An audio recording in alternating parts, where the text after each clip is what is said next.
Makna Ar-Rahman beda lagi. Makna Ar-Rahman adalah Al-Mun'im bijalailin ni'am, itu Ar-Rahman. Pemberi nikmat yang paling besar dari semua kenikmatan, itu sifat Allah Ta'ala yang namanya Ar-Rahman. Allah itu adalah zat yang memberikan nikmat kepada kita, nikmat yang paling besar dan nikmat yang paling kecil. Nah, nikmat besar ada nikmat kecil. Nikmat yang besar rahmah. Rahmah itu nikmat besar. Makanya sifatnya Allah Ta'ala Ar-Rahman. Sehingga kenapa Ar-Rahman kok lebih didahulukan daripada Ar-Rahim? Coba Anda lihat di dalam Bismillah.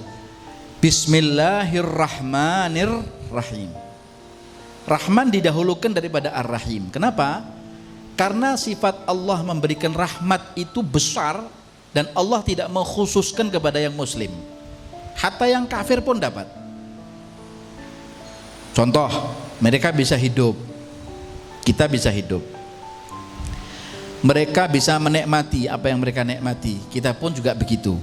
Kalau dulu umat-umat dulu diseru oleh nabi-nabinya untuk jangan mensekutukan Allah. Kalau Anda mensekutukan Allah, nanti Anda dikutuk oleh Allah. Maka ketika mereka mensekutukan Allah, artinya mereka menduakan Allah Ta'ala, langsung mereka berubah. Ada yang jadi ular, ada yang jadi monyet, ada yang jadi buaya, ada yang mati di tempat, ada yang mati kaku, ada yang ditenggelamkan oleh Allah Ta'ala ke dalam dasar laut, dan lain sebagainya. Famasakhahumullahu giradatan khasiin. Allah mengutuk mereka dengan menjadi monyet yang hina.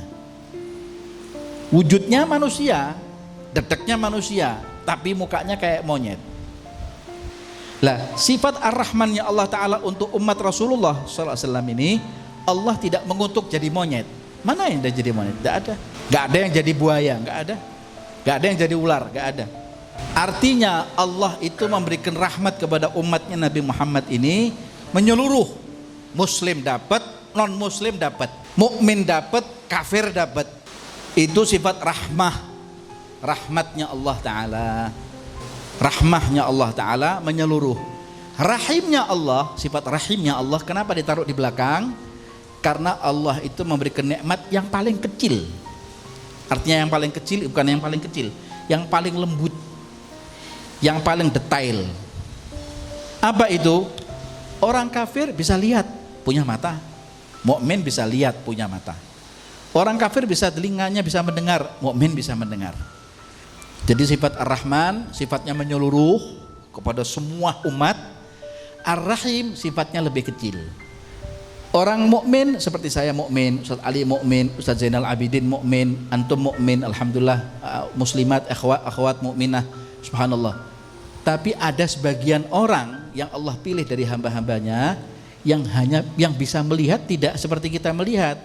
Kalau kita melihat sesuatu yang kasat mata, yang nampak di tangan, nampak di tembok, nampak di atap, nampak di depan.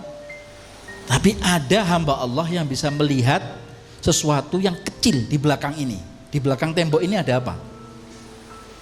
Nah ya ada. Di belakang saya ini ada apa? Rasul mengatakan apa? Atimmur ruku'a was sujud.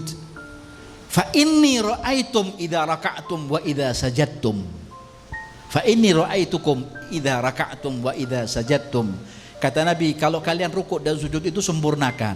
Sebab kalau kalian rukuk dan sujud, aku melihat langsung di belakangku.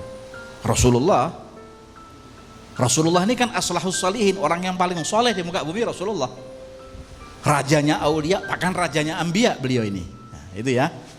Jadi intinya adalah sifat Ar-Rahimnya Allah diperuntukkan oleh Allah untuk hamba-hambanya yang soleh. Bisa mendengar kayak zamannya Wali Songo. Zamannya Wali Songo mereka itu tidak pakai SMS, tidak ada HP. Tapi mereka bisa kumpul di Demak hanya dengan apa? Hanya dengan apa? Hanya dengan mengatakan, ya Allah, kumpulkan fulan di Demak hari ini jam ini. Para wali-wali Songo itu yang Sunan Ampel, Sunan Bonang, Sunan Gunung Jati, Sunan Kalijogo, Sunan Muria, anaknya Kalijogo, Sendikodewo. Dari mana itu bisa didapat? Wa yasma'una min haitsu la tasma'un. Mereka bisa mendengar apa yang kalian tidak mendengar. Wa yubsiruna min haitsu la tubsirun. Fa in kuntu lahu sam'ahu. Kata Nabi, fa idza ma taqarraba ilayya al-mutaqarribuna bin nawafil hatta uhibbah fa idza ahbabtuhu kuntu sam'ahu alladhi yasma'u bih wa basarahu alladhi yubsiru bih wa yadahu allati yabtishu biha wa rijlahu allati yamshi 'alaiha fa in sa'alani la u'tiyannah wa la in ista'adzani la u'idannah. Nabi bersabda dalam hadits qudsi, kalau seorang hamba itu senang melakukan ibadah sunnah, ibadah wajibnya nggak ditinggal, senang melakukan ibadah sunnah dilakukan terus, istiqomah dengan begitu, katanya Allah Ta'ala, sampai saya cinta sama dia. Fa idza ahbabtuhu, kalau saya sudah cinta sama dia, saya akan jadi telinganya saat dia mendengar, saya akan jadi matanya saat dia melihat, saya akan jadi tangannya saat dia mengambil, saya akan jadi kakinya ketika dia melangkah.